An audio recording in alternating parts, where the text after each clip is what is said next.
Local crime બ્રાન્ચના કાફલાએ શહેરના વડવા કાછિયાવાડ વિસ્તારમાંથી ગૌમાંસના જથ્થા સાથે 3 ઈસમોને ઝડપી લીધા હતા.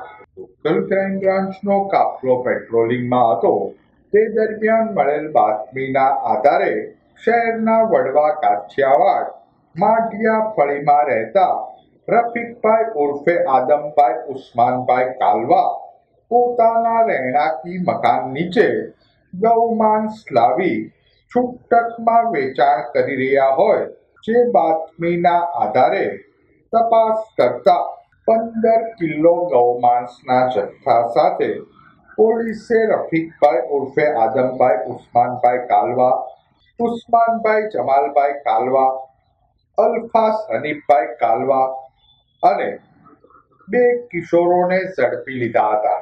ઝડપાયેલા શખ્સ વિરુદ્ધ પોલીસે ધોરણસરની કાર્યવાહી હાથ ધરી હતી.